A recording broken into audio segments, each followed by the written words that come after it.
Hey, what is good? What is good? What is good, beautiful people? Of course, you know who I be. Good Doc, Dr. Mike TV, back again, once again. You already know what it is, ladies and gentlemen. Instant classic in the making. First time to the channel, guys. Make sure you subscribe, notify, do all the good things to make yourself well versed in the Good Docs content. Everything you should need to know about me shall be listed in the link in the description area below. Ladies and gentlemen, here are just a few things that I think you guys should think about when apartment hunting and renting in the Philippines. All right. Make sure you stay locked in.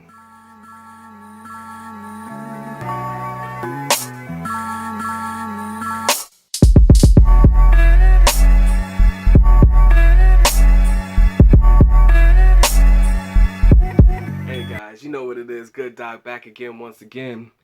Um, I hear a lot of guys asking me questions about apartment hunting and renting and thinking about places to stay in the Philippines and what do I look for in an apartment and things like that. So today I wanted to make sure that I lock in, get into it, and share with you guys some of the things that I think about whenever I'm looking to find a place to rent while spending some time in the Philippines. So without further ado, let's go ahead and get into it.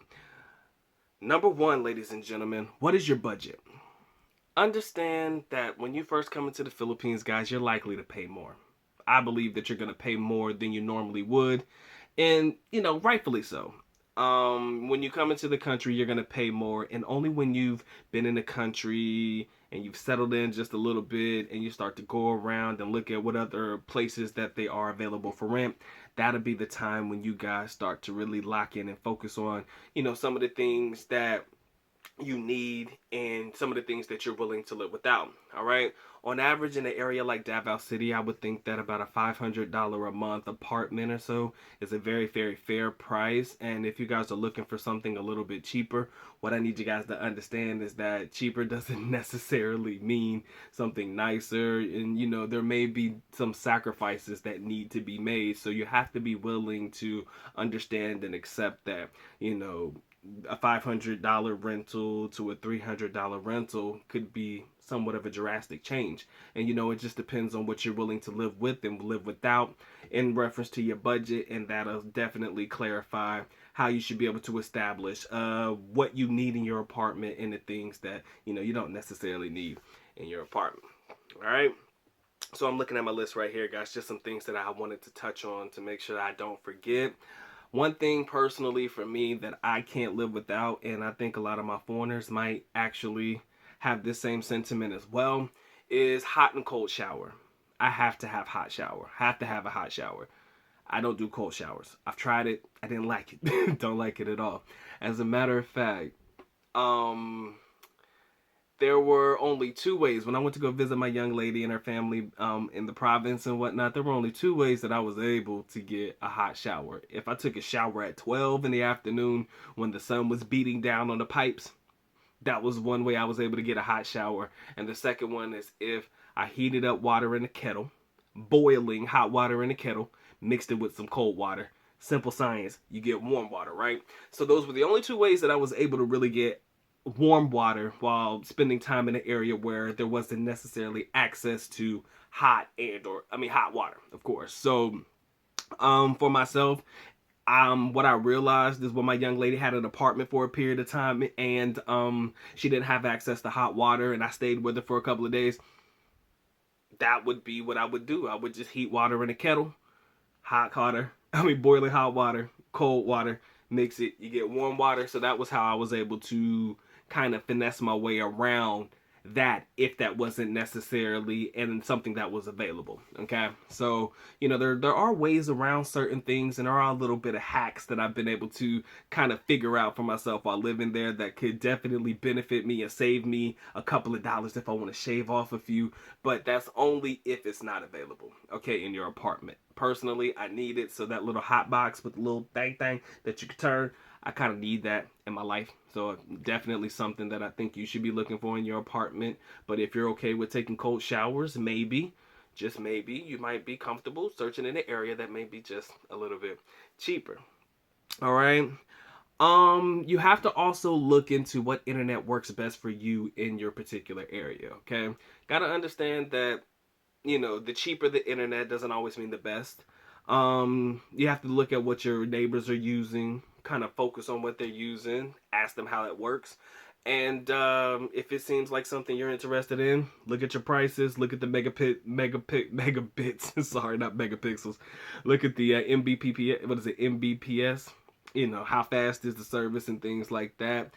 And it'll definitely help you figure out what internet works best for you in the area. If you're anything like myself, gotta have my internet. I use Netflix. I don't really watch TV, so it's definitely something I need. I don't necessarily require basic cable of any kind because a lot of what I watch is online. So internet is definitely something that's important to me. So you have to figure out what internet connection works best in the area, and whatever most of your neighbors are using, figure that out. See if you should be able to get in at a good rate on that particular internet connection as well. All right, and the last thing that I would personally look for, and I think this is top notch and it goes above and beyond anything that I mentioned to you guys before. Forget pricing, forget the internet, the hot and cold shower, and all of that stuff.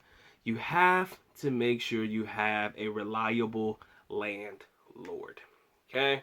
I'm going to say that one more time extremely slow. You have to make sure you have a reliable landlord. Does this person check in on you?